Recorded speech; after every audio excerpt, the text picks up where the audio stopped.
প্রথমে শুরুতে একদম কাইটি বাড়ি আনা পর্যন্ত 10,000 টাকা খরচ হবে। এক সিজনে আমি 60 থেকে 70,000 টাকা আয় করছি। এ অনেক সরষার চেয়ে অনেক ফল হাঁড়ি। কৃষি সম্প্রসারণ অধিদপ্তর বিনির্পুতা থেকে আমাদের বীজ কিছু সার দিয়েছে, তারা আসে মধ্যে মধ্যে। কালোজিরা চাষ করছি। কালোজিরাটা একটা লাভজনক ফসল। যেমন 33 শতকে 4 থেকে 5 মন কালোজিরা হতে পারে, যদি আবহাওয়া ভালো থাকে 4 থেকে 5 মন হতে পারে। এ দামটা বেশি, সেই জন্য এর লাভজনক ফসল আমরা কালোজিরা চাষ করি।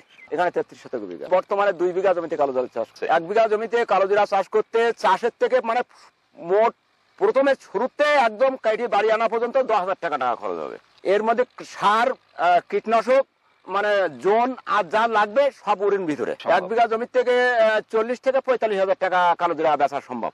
খরচ খরচা বাদ দিলে 10,000 টাকা বাদ দিলে থাকবে 35,000 টাকা। এক সিজনে আমি 60 থেকে 70,000 টাকা আয় করছি খরচ খরচা বাদ দিয়ে। সরষাটা হচ্ছে একটু আগাম, আর এটা একটু 1 মাস লেটে কাটা লাগে।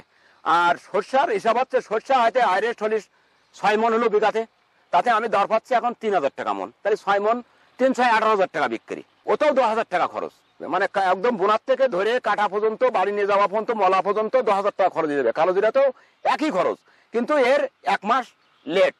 এর দামটা হচ্ছে বেশি, ও হচ্ছে 4,000 টাকা মন, আর এ হচ্ছে 8,000 টাকা থেকে 10,000 টাকা মন।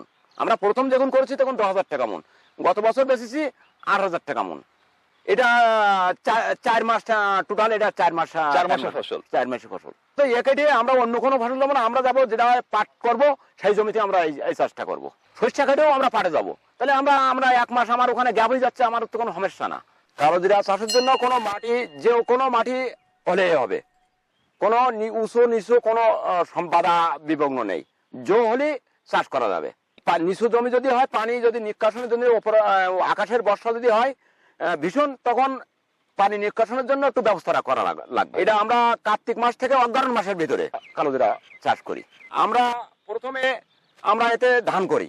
ধান করার পরে, ধান কাটে নেবার পরে আমরা রুটারে চাষ করি, 2টো চাষ দেবো, তারপরে আরেকটা চাষ দিব। পরে মানে সেচ চাষে সার দিয়ে আমরা বীজ বুনি, একটা চাষ দেবো। বীজটা আমরা যেমন পাটের বীজ, সরষার বীজ যেভাবে বুনি আমরা ওইভাবেই বুনি। চারা ওখানে লাগবে 14 থেকে প্রায় 15-18 দিন লাগবে। ওখানে চারা বেরোতে একটু দেরি হয়। চারা বেরোনোর পরে আমরা হচ্ছে নিংড়াই দেবো। নিংড়াই দিয়ে ওইভাবে রাখবো। রাখার পরে যখন আবার আমাদের সেচ চাবে, তখন আমরা সেচ দিব। তবে যখন সেচ দিব আমরা, তখন যখন সেচের পানিটা খেতে না থাকে, সেইভাবে বেডটা করতে হবে। বেডটা করতে হবে 4 থেকে 6 হাতের ভিতরে। 4 থেকে 6 হাতের ভিতরে ওই জায়গায় যেন সেচের পানি না জমে। আর যখন আমরা ওই সেচের সময়, সেচের পরে সার দিতে হবে। যখন মাটি জো ভাবে আসবে, চলা যাবে ভুঁইতে, পা সই ভাব, তখন আমরা ওই সারটা বুনি দেই খেতে।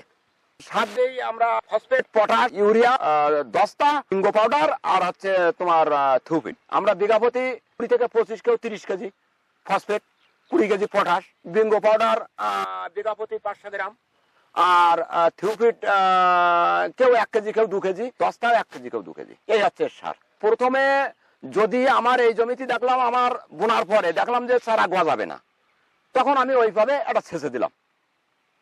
তারপর ওই সেচ দেওয়ার পরে চারা গজানো পরে যখন আবার ঢাব আসার মুখে, তখন আরেকটা সেচ। যদি চারা গজানো, আর যদি না হয়, তাহলে আমরা যে জমিতে চারা গজাই যাবে সে জমিতে আমরা সেচটা দিই না। আমরা ডাইরেক্ট ওই যখন ঢাব আসে সেই সময় আমরা সেচ দিই। নিংড়নের সময় ওই সরষার মতন আমরা কিছু বেশি দিই। যেখানে ঘন হয়ে যাবে সেখান থেকে একটু পাতলা করে দিই। যে জমিতে একটু ঘাসুরি জমি, একটু 2-একটা ঘাস হবে, তাতেও খুব একটা আহামরি অসুবিধা হয় না। 1 বিঘা জমিতে কালোজিরার পেঁয়াজ আমরা 33 শতকে 1.5 কেজি বুনি। কালোজিরা চাষের রোগ বেলায় আছে নেই, গাছে একটা সব ক্ষেতে না, 2-একটা ক্ষেতে দেখা যায় 2-একটা মানে শুকনো পচা রোগ দেখা যায়। তাতে আমরা আমেস্টারটা স্প্রে করলেই আমাদের ক্লিয়ার। এতে আহামরিও কোনো বীজ দেওয়া লাগে না, আহামরিও কোনো ট্রিটমেন্ট না।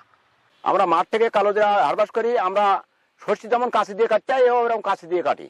কাঁচি দিয়ে কাটার পরে 1-2 খাওয়ানোর পরে আমরা ওইটা নিয়ে বাড়ি দিয়ে পালাবে থই। এবার ওইটা একটু গামিয়ে আসলে আমরা ওইটা নেট, উঠোনে নেট পাতাই, ওইটা পাওয়ার টিলার দিয়ে শুকাই গেলে পাওয়ার টিলার দিয়ে মলি।